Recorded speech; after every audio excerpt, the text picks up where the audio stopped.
about SN1 and E1 reactions. So let's say on the exam you have this and it says predict all of the products, okay? So hopefully you know the first thing you want to do is identify the order of your alkyl halide. That is a tertiary alkyl halide. Make sure you know how to do that. Make sure you know what you're dealing with. This is a weak base / weak nucleophile, okay? So tertiary alkyl halides will not undergo SN2 reactions because they're too occluded. So it's going to be SN1 and E1 products, okay? So let's start with the SN1 product. So you should know how to do the mechanism of this reaction. I could ask you, what is an intermediate along this reaction coordinate? So in an SN1 situation and an E1 situation, the first thing that happens is the leaving group leaves and we form a carbocation. Then the water is going to attack. So in this case, the water is the nucleophile. The solvent is the nucleophile. If it said ethanol up here, it would have been ethanol that was attacking. Notice that there's still a proton connected there and that oxygen is taken on a positive charge. Here's another intermediate along the reaction coordinate. And then what's going to deprotonate that thing? Water. Okay, that's the only thing in solution. This should have said heat. Okay, sorry. So sometimes we add heat to get things moving along because these are slow reactions. Here's our product right here. Okay, so that's the SN1 product.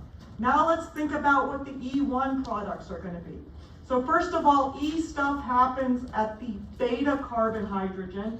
So there's a beta hydrogen there and a beta hydrogen there. And this one, these two are the same in terms of their environment, so you just choose one. Let's start from up there first, but of course, since we're in one situation, a tertiary carbocation, the first thing that happens is the leaving group leaves. Then water is going to extract one of those hydrogens on that carbon up there. We're going to start there. The bond is going to collapse in the direction of the positively charged electrophile. We're going to form this.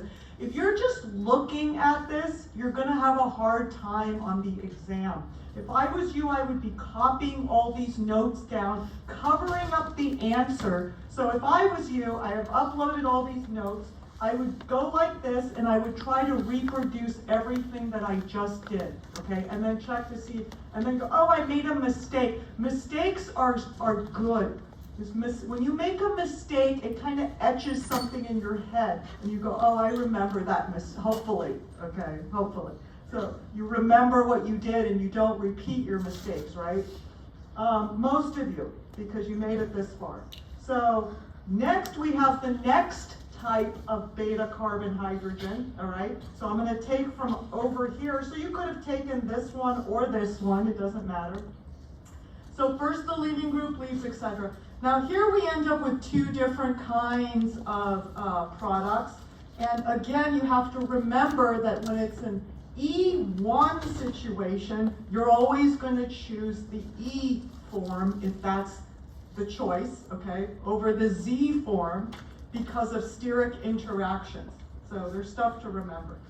Okay, and then the final thing we're going to talk about when it comes to E1 and SN1 reactions is the stereoselectivity. Okay, so I could ask you to predict the product of this reaction. Okay, so the first thing you're going to do, now you should get a little bit of a trigger. You see that things are presented to you in 3 dimensions, so that might tell you there's some stereochemistry stuff you have to worry about. But anyway, the first thing you're going to do is identify the order of the carbocation. So here you have a tertiary carbocation. The next thing you're going to do is identify what you're dealing with. That is a weak base / weak nucleophile. So you're going to have an SN1. So what's the SN1? And the problem says, what is the SN1 product? Now, okay, so the first thing's going to happen is the leaving group is going to leave. So in this case, unlike with SN2, if we end up making a chiral center, we have a racemic mixture because we go through this intermediate. This carbon right here is quasi sp2 hybridized, okay? It only has 3 bonds, so it's kind of like planar, okay? So it can be attacked from the top or it can be attacked from the bottom. So this is unlike SN2 reactions that are concerted, blowing the umbrella out the other way reactions, where if you start with an R, you go to an S, okay? This is not true in an SN1 reaction. Because the leaving group leaves, and we have this intermediate, there's a 50-50 chance of attack from either side, and as a consequence, you end up making, if it's a new chiral center, what's called a racemic mixture, okay? So you make 50-50 of the S and the R stereoisomers. So if I ask you on a test to predict the products of this, okay, here's the answer, okay? A wrong answer would be S only or R only, okay? Okay, so now let's do some problems, okay? So these are kind of like, if you look at the practice exams that I posted, these are the sorts of problems you'll see, okay? So what does it say? Identify the major and the minor products. Now remember all the ways that the question can be asked. Identify all the products. Identify the major products. Identify the E2 products. Identify the major E2 products. So pay attention to what the question is asking. Here it's saying identify the major and the minor. First things first, what are we dealing with? So we have a secondary alkyl halide, okay? And then right here we have a good nucleophile, bad base, okay? So again, if we look over here, we see that all we're gonna get is the SN2 product, okay? Now, you should be able to do the mechanism of this reaction. Don't forget that whenever something is attached to a sodium or a potassium, for the most part, the other thing is going to be where the action's happening. So this is a chloride ion, negatively charged. It's gonna attack. This is a chiral center. This is an SN2 reaction, so we're going to end up with an inversion of configuration, and we're going to end up making the opposite enantiomer, okay, or the enantiomer. So on the test, okay, this is the right answer only. Some wrong answers would be like the racemic mixture, so the back form and the front form, I could say 50-50. And so usually on a test, I'll have one other answer that looks good and then 2 ridiculous answers, okay. I could also have some elimination products there, okay. So there's no elimination because this is not a base, okay. So chloride is not a good base, it's a weak base. Okay, moving on. So, same thing, identify the major and the minor product. First things first, what are we dealing with? We have there's the alpha carbon. We have 1, 2, 3 beta carbons, okay? And this right here is a good nucleophile / good base. Okay, so tertiary alkyl halide with a good nucleophile, only E2, okay? So that's all we're gonna have. So again, tertiaries don't undergo SN2 reactions. So, now, there are a couple of different E2 products because we have a beta carbon here, which is in the same environment as this one, so we're only going to deal with it one time. And then we have a beta carbon there. So we're going to start with one of these beta carbons. We're going to represent one of the hydrogens. So only elimination. So this thing is acting as a base. Okay, the sodium, when it detaches a positive cation called a carrier cation, it's not doing anything. The hydroxide is going to extract the beta hydrogen. The bond is going to collapse in the direction of the leaving group leaving because this is an E2 reaction, okay? And then we're going to form this thing, all right? We have another environment, a beta carbon in a different environment. So now we're going to represent one of those hydrogens, extract, etc. Okay? Now, we don't have any cis or trans issues here, and we don't have any E or Z issues here. I hope you see why. One of the reason we don't have a cis or a trans issue here is because we have more than 2 substituents on the vanilla carbon. So cis and trans doesn't count. The reason why we don't have to worry about E or Z in this case is because these are both methyl groups. So if we move this up here and that down there, it's the same thing, okay? So this is it, okay? So the question is, what is the major and what is the minor? So this is the major product and this is the minor. Why? Because this is a non-bulky base, and so the major product is going to be the one where the alkene that we form has the most substituents on it. So there are 3 substituents across this double bond. There are only 2 substituents on this one, okay? Now, let's look at this example down here, okay? Predict the major and the minor products. So, pay attention, this is tert butoxide. This is that one bulky base. So, and over here we have a tertiary alkyl halide, okay? This is kind of tricky, okay? So I represented that hydrogen over there for whatever reason. Okay, so we have a hydrogen over here because this is a beta carbon, all right? So this is a beta carbon and it's got 3 bonds, and so there's its hydrogen, and then there's a beta carbon over here. So we do the chemistry. If we extract that hydrogen, I've not shown this, okay, we end up making this thing, okay? So that hydrogen gets extracted, the bond collapses, the leaving group leaves, we make this. If we extract this hydrogen over here, the bond collapses, the leaving group leaves, and we make this. But in this case, this is the major product and this is the minor product because this is a bulky base. So when you use a bulky base, you're going to get the opposite of what you usually get because the bulky base can better access the non-occluded carbon. So this is the major product in this. So pay attention to the bulky base. So what I would be doing is I would be covering these things up and I would be doing these problems by hand, perhaps even making flashcards where you have this and this with a question mark and you try to reproduce it. Don't just look at your flashcards. Try to use your hand, okay? Moving on. Oh, DBN, okay. So remember there's this NaH and DBN. So those are the only 2 that I will put on the exam if I do give you problems.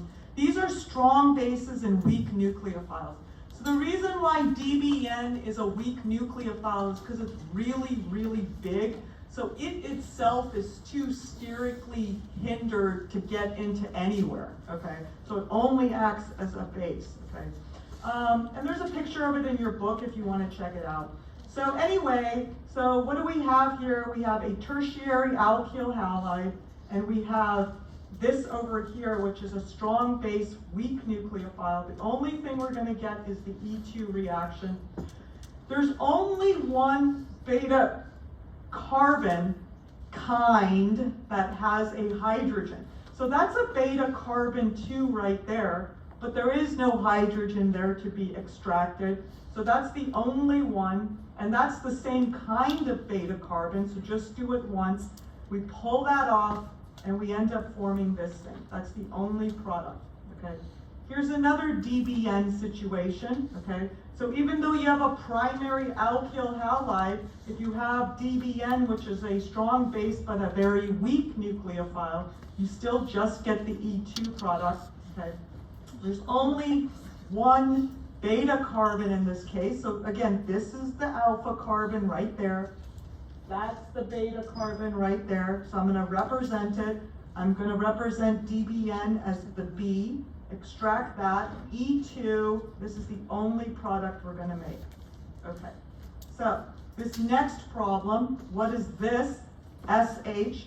So these are the only weak base strong nucleophiles that I'll give you on the exam, but there are other ones too, okay? So these are the only ones that I'm going to test you on, okay? But they're SR, etc. There's a few different ones, cyanide, etc. But I won't ask about those, these are them. These are the only strong base / strong nucleophiles, These are the only strong base weak nucleophiles, and these are the only weak base / weak nucleophiles. This is the only thing that you will see on this exam, but that doesn't mean there aren't others, okay? So just to warn you. Now, this over here is SH, so this falls under weak base strong nucleophile. This is a primary alkyl halide. So the only thing we're going to get is the SN2 reaction. So when this happens, the sulfur is going to attack because it's an SN2, it's a substitution reaction. And then the leaving group is going to leave because it's a SN2, so concerted mechanism.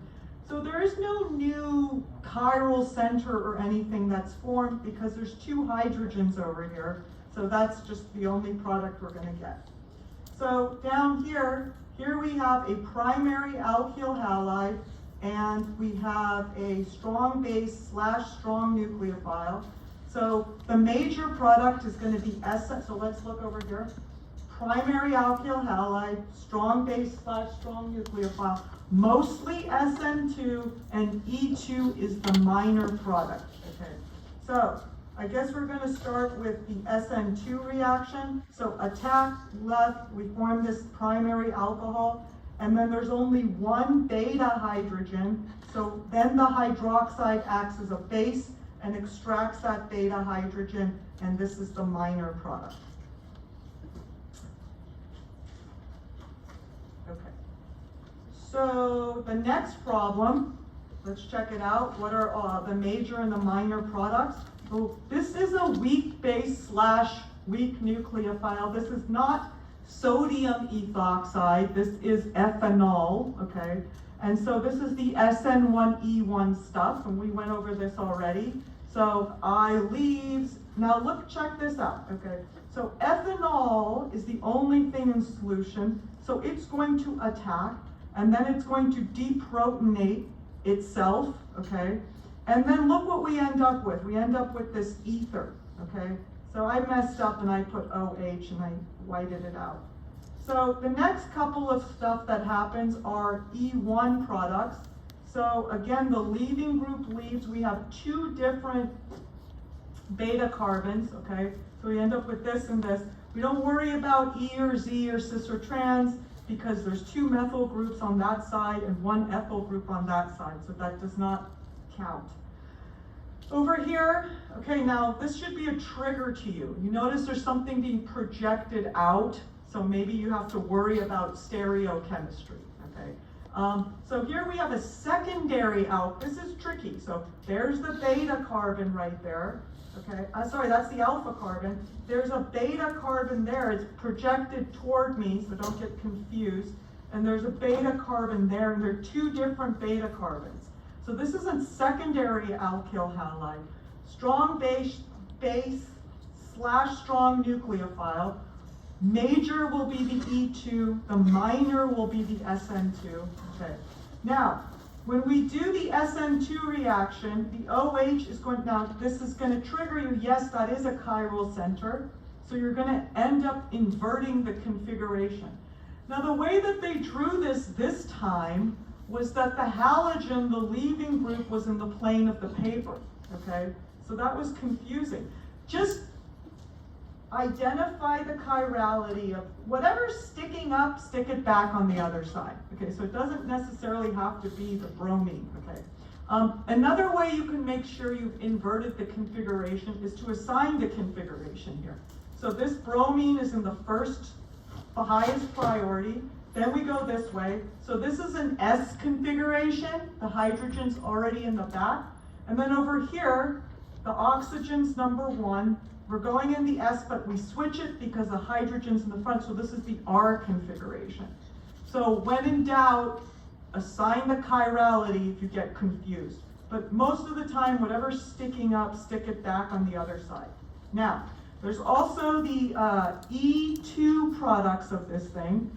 So let's take from this, so remember there is a hydrogen there, so if we extract that and the leaving group leaves, we end up making that thing.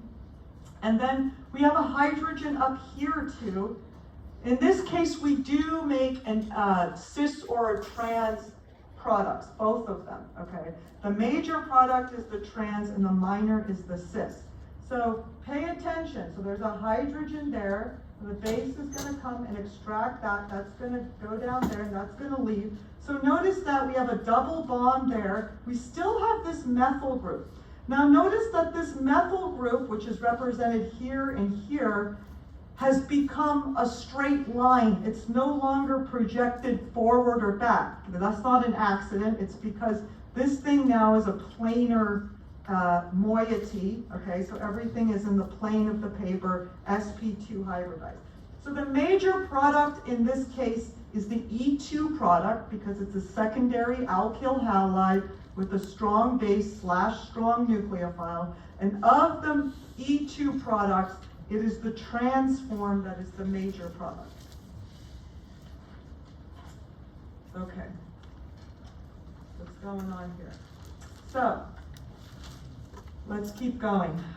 What do we have here? We have a secondary alkyl halide and we have a sodium ethoxide, okay? That's not ethanol, that's a strong base / strong nucleophile, okay? So it's not ethanol, so don't get confused. Okay, so here again we're gonna have SN2 as the minor and E2. So let's start with the SN2 product. So this is what happens when the ethoxide moiety attacks that alpha carbon and the bromine leaves. So that looks weird. Practice that and you'll see. We have an inversion of configuration because that was a chiral center. Okay, so like I told you, it's projected out, so we're going to push it back for the answer. Okay, now we have E2 stuff. Okay, we got, where do we have our beta carbons? We have a beta carbon here, we have a beta carbon here, okay? So let's take from this one first. So we take this hydrogen, the bond collapses this direction, the leaving group leaves, and we end up with that, okay? And now we've got a single beta hydrogen over here, red flag, okay? This is that thing I was telling you, the hardest thing that you're gonna have to do, all right?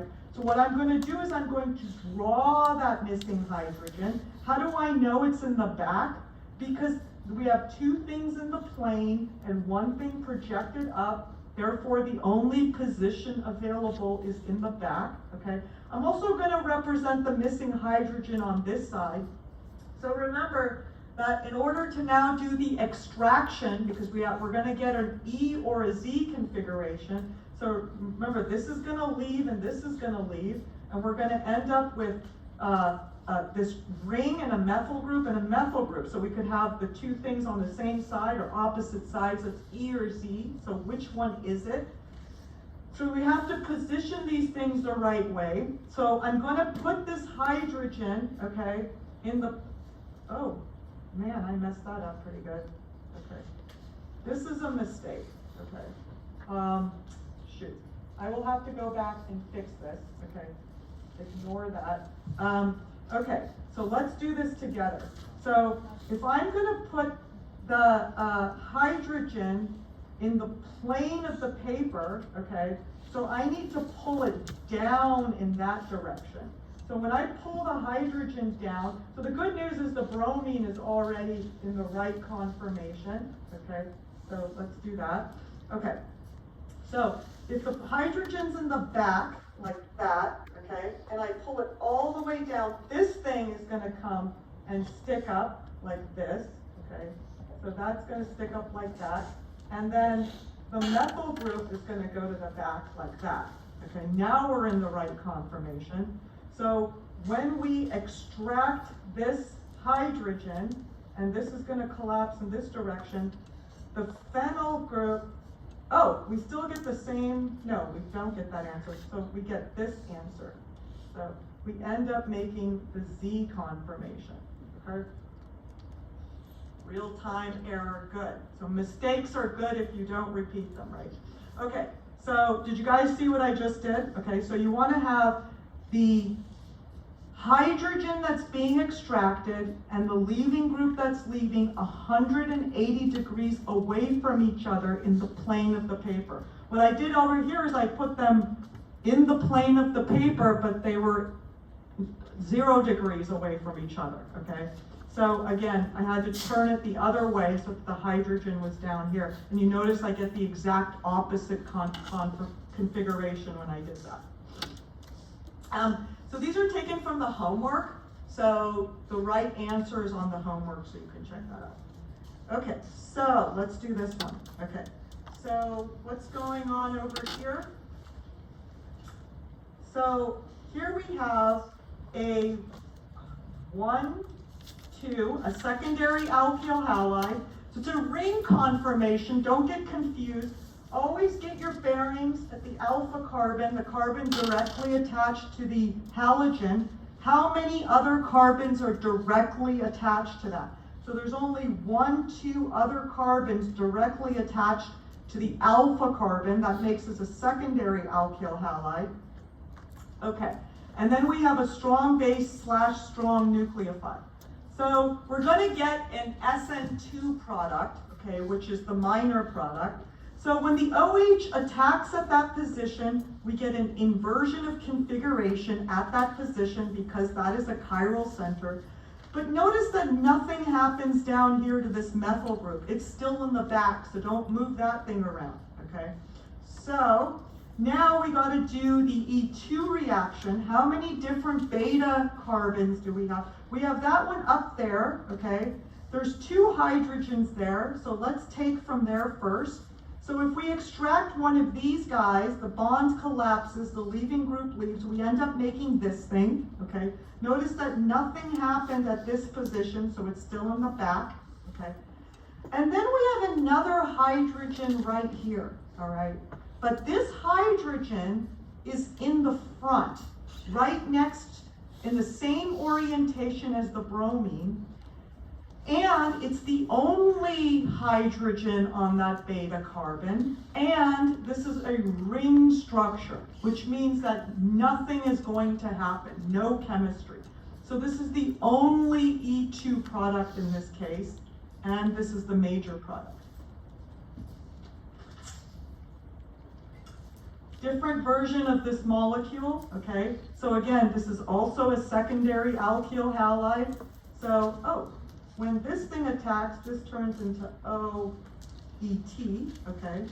So, first of all, this is an SN2E2, where the E2 product is the major because this is a secondary alkyl halide. So, hopefully you can see that. So the first thing I'm going to do is the SN2 is going to attack, this is going to leave, and we're going to get an inversion of configuration, and this thing is going to be added, okay? Nothing happens down here. Next, we're going to have the E2 product. We'll take from up there like last time, keep this part the same. Now, I'm going to represent the 1 hydrogen that's right there, and it's in the back. How do I know? Because I have 2 things in the plane of the paper, and I already have 1 thing sticking out. Therefore, the hydrogen must be in the back. Now, by being in the back, it is in the exact opposite orientation as the leaving group, so that means stuff is going to happen at this position. So I can extract that hydrogen 2, the leaving group leaves, and notice this methyl group stays, it doesn't disappear, okay? But it also goes into the plane of the paper because this has now become sp2 hybridides. This is the major product. So in this case, we make this, and we make this, okay? Okay. We have one last thing to talk about, and then we're done with this chapter, and then on Monday, we're going to do start chapter 8 if you want to start reading that. So this is some stuff about alcohols, and it's just a little tiny bit of stuff, okay? And when you go to chapter 12 in Organic Chemistry 2, you're really going to learn about synthesizing alcohols and the reactions that they undergo, etc. So I guess they want to give you a little sample of what's going on now, okay? So if you have an alcohol, and if you treat it with sodium chloride, etc., like pretend this is like an alkyl halide, nothing is going to happen, okay? Why? Because the OH group is not a good leaving group. So remember, the reason that alkyl halides they have halogens attached to them, are so reactive is because the bromine and the chlorine and the iodine are good leaving groups. They're the conjugates of strong acids. They're weak bases. They're happy to be by themselves. Well, that's not true of hydroxide, okay? Hydroxide is a conjugate of a weak acid. It's a strong base. It is not happy to be by itself. So it's a bad leaving group. So if you mix it with these things, nothing is going to happen. However, we can treat an alcohol with something, and we can change it to a tosylated alcohol, and then we can pretend that this is an alkyl halide, and we can do all of the reactions that we would do with alkyl halides. So once we have tosylated an alcohol, we can pretend this is like a bromine, and we can say, okay, what's the order of this thing? Okay, that's a primary alkyl halide. And then we can check out what is the reagent, and we can just do all of this stuff. And then we can get alcohols to react. So this is what's meant by tosylating something. Okay, so if you treat the alcohol with tosyl chloride, the lone pair on the alcohol is going to attack the sulfur of the tosyl chloride, and the chlorine is going to leave. We also have pyridine in the mix. The pyridine will deprotonate that extra proton, and then we end up, so this is the R group, okay, that's our alkyl portion of our pseudo-alkyl halide, okay. Now we have a good R group. So here's the oxygen of our original alcohol, okay, but it's got this thing attached to it now. So now this thing, okay, this thing can leave. And the reason it can leave is because once it comes off, it is resonance stabilized. So it's a good leaving group, okay? So you're gonna see this a lot in your organic chemistry career. You're gonna be tosylating alcohols with tosyl chloride, and then you're gonna get them to react. And the reason is because you're turning the OH group into a good leaving group. The leaving group is stabilized by resonance, so it's happy to leave if you treat it with something else. So, I'm not going to make you learn the mechanism of tosylation at this point, but you should know that TSCL, and then usually you write pyridine like that, means that you have tosylated the molecule, okay? So this, for example, here's something. So now, here we have the S form of an alcohol, and we want to get it to react, so we tosylate it. This is a very powerful thing to do because it doesn't change the chirality of the alcohol, okay? So if I treat this alcohol with tosyl chloride and pyridine, if it's an S form of the alcohol, it stays an S form but tosylated. And the reason is because the business that's happening is happening at this lone pair, okay? And so it's not affecting the bond between the oxygen and the carbon. So again, when we tosylate our alcohol to prepare it for a reactivity, it keeps its stereochemistry. So now I could take that tosylated alcohol and I can treat it with sodium bromide, and I could ask you, what's the product of this reaction? And you go, what's the order of this thing? That's a secondary alkyl halide. This is a good nucleophile, but a bad base. So you can just go, okay, what are we gonna get? SN2 only, and you can just treat it just like you would an alkyl halide. So this is important. So at the very last chapter that we're gonna do synthesis, which is hard, okay? And you're gonna start with some sort of alcohol, and I'm gonna give you some sort of product, and I'm gonna ask you, what is the pathway to get from that alcohol to that product, okay? And most of the time, one of the first things you're gonna be doing is tosylating your alcohol, okay? So the number one first step is going to be tosyl chloride with pyridine, and then the next thing, and the next thing, and the next thing, okay? So keep this on the back burner, okay? This is important to know. There's a couple of other things that are of interest when it comes to alcohols and substitution and elimination reactions. So there are other ways to get alcohols to react. One of them is to treat it with HBr, and then you can get substitution reactions to happen. So hydrobromic acid, okay, is an acid, and what's going to happen is you can protonate this oxygen because you're an acid, okay, and now you have a good leaving group. So hydroxide is not a good leaving group. However, water is a good leaving group, okay? So if you put acid in solution, hydrobromic acid, you can protonate the hydroxide portion of your alcohol, okay, which looks like this. And then the bromine can attack, like an SN2 reaction in this case, because we have a primary alcohol. And this can leave, because when it pops off, it becomes water, okay? And water is a good leaving group. It's not charged, it's happy on its own, etc. Okay.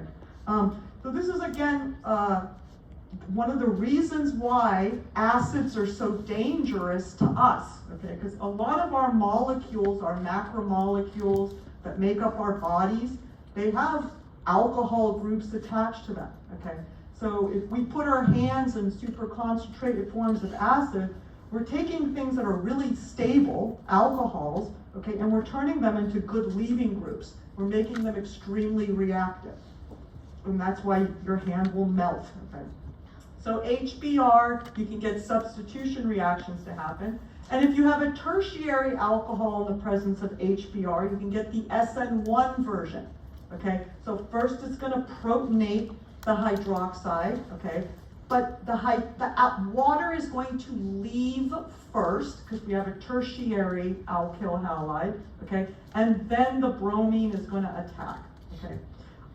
We can also get elimination reactions in concentrated acids when we have alcohol. So that's where we see the concentrated H2SO4 in heat. So once again, the concentrated acid in water is going to give its protons to water based on the pKa preferences. So what the business is going to be happening with the hydronium ion, okay? So even though it says concentrated sulfuric acid, the hydronium ion is what we use when we do the mechanism of the reaction. So once again, we're going to protonate the alcohol, okay? It's going to leave, and then the water is going to take the beta hydrogen, because this is an elimination reaction, and we can make alkenes. So again, that's why acids are so dangerous, is because they can activate stable functional groups that are often found in our bodies to become reactive. The end.